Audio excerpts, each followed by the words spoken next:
Hey everybody, we're live. It's Facebook always changes stuff around when I'm wanting to go live, but I think I got it now. So, hey everybody. Um, okay, who's here? Let me see if I can get, I don't know if I can get on the page. I'm like on the show page. I'm not on the Facebook page, so I can't really see who's here or what questions there are. But let's just get going, right? Because it's Thursday night tune up and everybody wants to have a little bit of tuning up spiritually midweek. Yeah, it's been quite a week, huh? But spring started, so it's good. And we got good news today about the vaccinations being opened up starting April 1st. So that's all really good. So today I thought we would get some advice from the Bhagavad Gita. And this is my version of the Bhagavad Gita, which makes it really easy to understand because it's an English rhyming verse. So the Bhagavad Gita, if you look at the original, this is one of the Bhagavad Gitas. I mean, if you Google Bhagavad Gita, you'll see like so many different kinds, but you'll see how big it is and everything. It was originally written 5,000 years ago in Sanskrit. And so in these texts, they have the Sanskrit writing, and then they have the translation, and then they have the commentary on the verse. So it makes for a very long book. But since I'm writing it in English, there's no translation. And I'm hoping it's easier to understand. And then if you want commentary, I have another version that has the commentary. But I thought today we'd look at chapter 6, which is about meditation.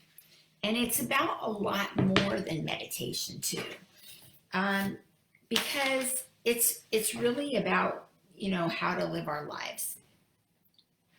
So let's just start with the first verse and kind of go through it and see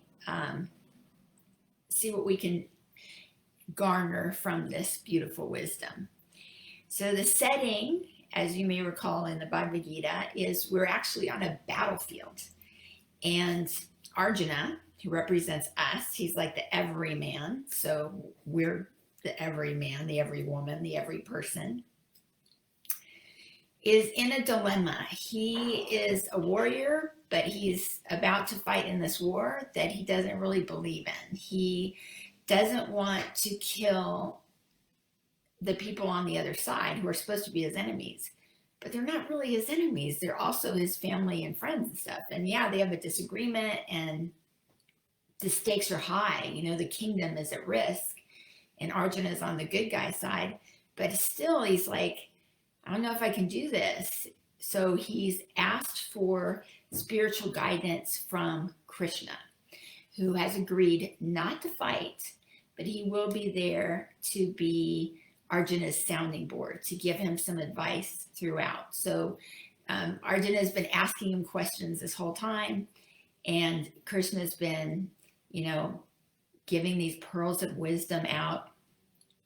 But Arjuna is still confused. He's confused and doesn't know what to do. So here's chapter 6 meditation, and Krishna says to Arjuna, those who do their work, who set their goal on me, who make no claim to fruits, these are the true yogis. But those who avoid the work to seek those things outside miss the true serenity that only abides inside.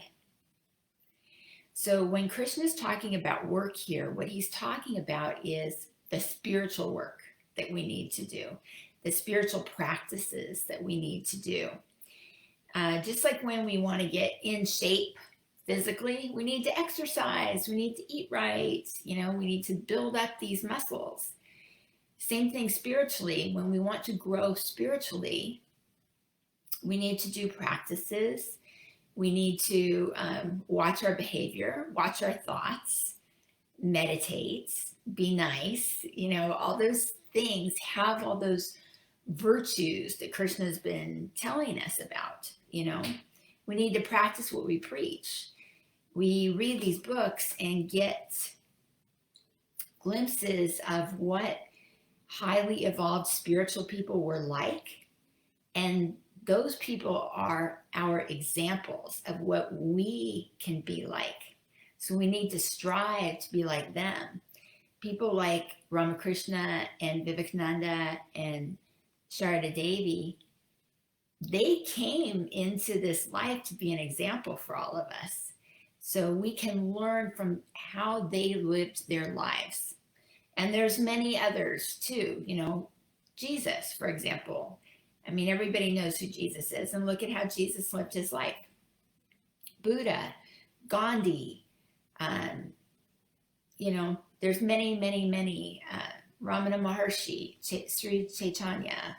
I can think of the ones from India more, but like St. Francis. So there's many people. So we need to look at them as our example.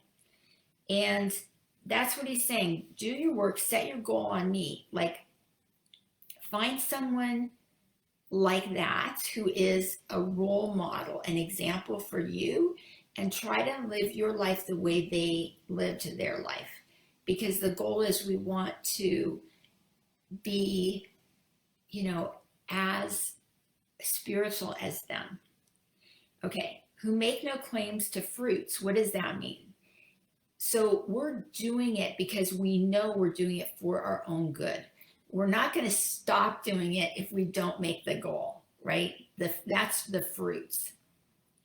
We have to, it sounds like The Bachelor right now, but we have to be in it for the right reasons, right? We have to be in it sincerely and authentically and not be like, well, if I'm a spiritual person, then I'm just going to be able to magically get that job or get that relationship or get that house, and that's kind of where I think the movie The Secret fell apart, because people really misunderstood it and took it to mean that, oh, if I just meditate and think of my dream house, then it'll come to me. If I make a vision board, I'll just envision, and it doesn't work that way. It doesn't work that way. Okay, so he's saying, set your goal on me, on God, and make no claims to fruits. Don't be doing it for the end goal. Just do it because you know it's worth it. Then you're a true yogi. But those who avoid the work, so you're going to say, I got better things to do. I don't have time to meditate. I can't be nice to my neighbor. They're just so mean. I'm just going to be mean back, To seek those things outside. Why am I going to work? Because I want a new car. They're seeking something outside to fulfill themselves. Why am I going to work? Because I want that promotion. Because I want to be the boss. Because I want to blah, blah, blah, blah. Whatever you want. It's something outside of you. Whereas you can work having in mind that your presence is bringing something to the table. You're there for a reason. Other people are there for a reason. It's this divine appointment. We're all helping each other. That's a good way of approaching things. It's how you do your work, not what you do. Okay. So then he says, if you do that, though, if you're going for the gold, if you're going for the paycheck, if you're looking for things outside of you, you're missing the whole point of life. You're missing the true serenity that only abides inside. So you can look for fulfillment outside as much as you want. You can travel the world. You can have more money than Bill Gates. You can have, a luxury condominium in the sky, whatever. That isn't going to guarantee you this true serenity that only abides inside. Okay. Then he says, you are your own hero. You are your own best friend, but you also are your enemy. Your will is hard to bend. So conquer your will, and life will be sublime. Your heart filled with satisfaction, even during the toughest times. What he's saying here is, it's up to us to do anything. Nobody can make us do anything. Nobody can. It's up to us. So we're our own best friends. We have to motivate ourselves. We have to have that intrinsic motivation that this is our priority. Our spiritual practice is our priority. We're going to meditate twice a day, no matter what. We're going to spend time in silence. We're going to walk in nature. We're going to read spiritual books. We're going to go to classes. We're going to watch spiritual videos, whatever it is. We're going to, encourage ourselves. We're going to make the time. We're going to do it. It's going to be a habit for us. It's going to be great. In that way, we're our own best friends.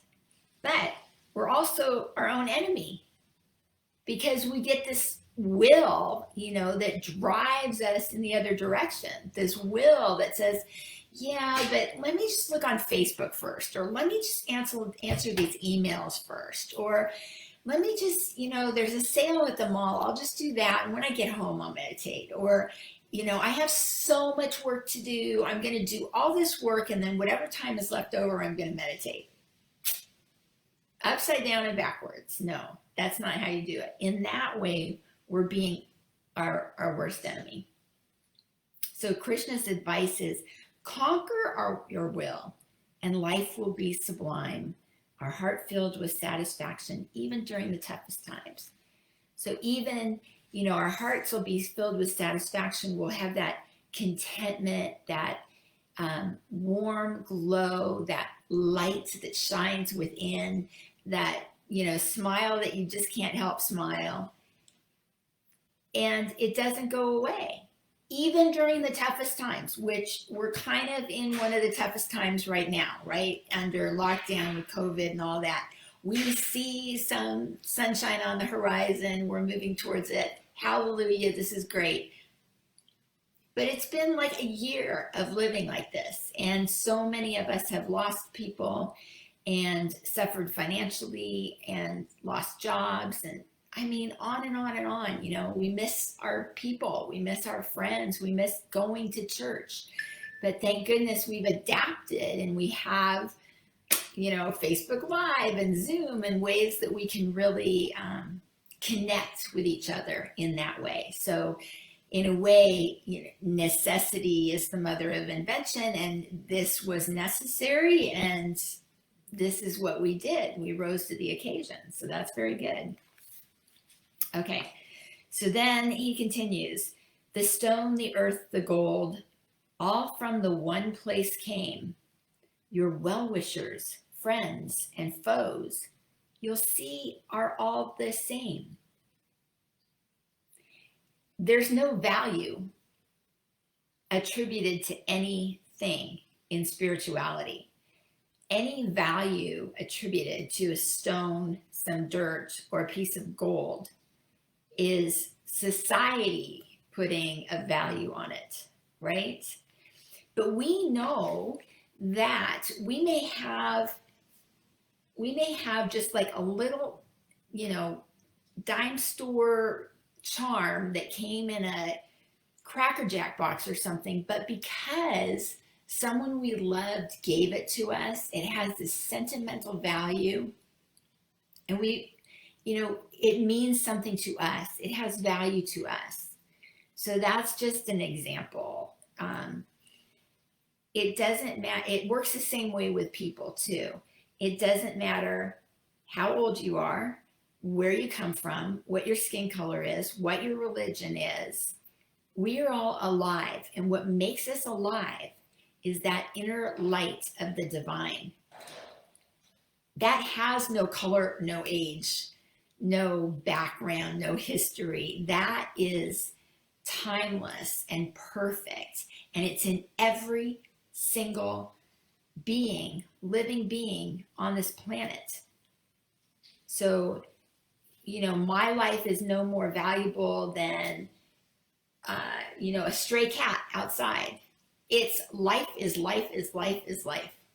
So we're each blessed with this life, and we are very blessed to be in this life during this time in a human body, because we know that in a human body, we can evolve. We can think, we have the intelligence, so we can do these spiritual practices that help us to evolve. Okay, let's see. So we need to see people as all the same, not see the differences in people. See, everyone is the same. Then he says, you must have control over the whims of body and mind. Take some time in solitude to bask in the divine. We know this, but do we do it? Do we have control over the whims of body and mind? Or do we just let our senses go run amok? Do we just eat chocolate cake for breakfast? No, most of us have enough will and self-control that we eat a healthy breakfast, that we have dessert in moderation, or we save it, or we, make sure it's a healthy version or whatever. But we have enough control in that area. We have enough control that we shower every day, we brush our teeth, we wash our hair. We have that. We know we have to have control. But do we do it when it comes to our spiritual practices? It's our spiritual practices are like our mental hygiene, almost, not just dental hygiene. It's our mental hygiene. It helps to cleanse and purify the mind. The mind is in this very human existence, but spirit, we want to be able to go past the mind and into spirit. So we do our mental hygiene every day. That's really good. And how do we do this? We spend time in solitude. Solitude meaning all by ourselves, quiet. That's it. Quiet. Now if we can be quiet in a group and do a group meditation, that's fine too. But you're probably not going to have that opportunity every single day. So just find some place in your home, wherever you are, and meditate every day. And what do we do when we meditate? Bask in the divine. Bask in the divine. Okay, Krishna says, I'm not saying this, I'm reading what Krishna says. Meditate upon the self. Just sit there and be quiet. This is yoga. Union with the Supreme. That is the highest. Sit and hold the body still. Keep your thoughts on only me. Then you'll find the peace within, knowing that one are we. So there you go. This is like everything you need to know how to meditate. Some people read books and books and books. How to meditate? Here it is in 2 little verses from Krishna, how to meditate. Meditate upon the self. It's a big S self. So what does that mean? Meditate on the higher self. Meditate on God, the Supreme, the Divine, the highest. And how do we do that? We can think of someone who is an example to us, like we were talking about earlier, whether it's Krishna, Ramakrishna, Jesus, St. Francis, whoever you choose, and think of the qualities of that person, that incarnation of God. Think of those qualities and feel the love in your heart for that entity. Whatever God means to you, whatever representation of God means to you. So it's a twofold action. It's the thinking and it's the feeling. And you have to do both. You have to do both. It's the knowledge and the love. You have to do both. And that's what meditation is all about. If you're just thinking, it's going to be pretty dry. And, you can get there, but I think it's more difficult. If you do just the love, then it's hard to not be emotional and just like break down and cry, and you can't really concentrate. So you have to do both. You have to be in alignment with the head and the heart. He says also, sit and hold the body still. This isn't time to exercise. This isn't time to be, doing your deep breathing or anything. Just hold the body still. Be calm. Settle down. Okay? Keep your thoughts on only me. Keep your thoughts on God. Then you'll find the peace within, knowing one are we.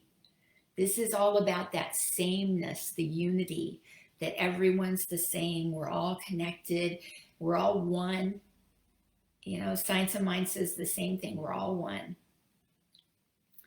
And having that gives you so much peace of mind that if you can just stay here in meditation, just stay here.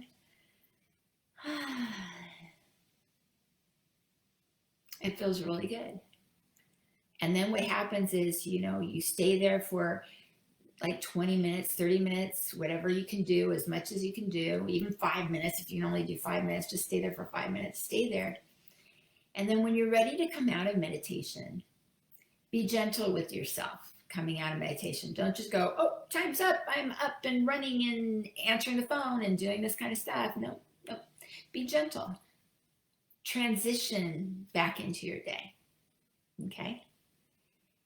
And then you bring that peace, that kind of like that beautiful pink, white aura of spiritual yumminess into your day with you. And everyone around you is affected by it. It's just a beautiful thing. Okay, so our 20 minutes is up. I went over. Time is up. But I thank you so much for being here. And I'm just going to tell you that on Sunday, I've got my class, which is, there'll be a link on the Facebook page here. And it's from 10 to 11 a.m. Pacific time. I'm speaking with Swami Mahayogananda of the Vedanta Society. He's my friend, the yogi. He's so awesome. And he is kind of like the death expert at our temple, because he's done a ton of research on what happens after death, life after death, near-death experiences, all that kind of stuff. So we're going to talk about that.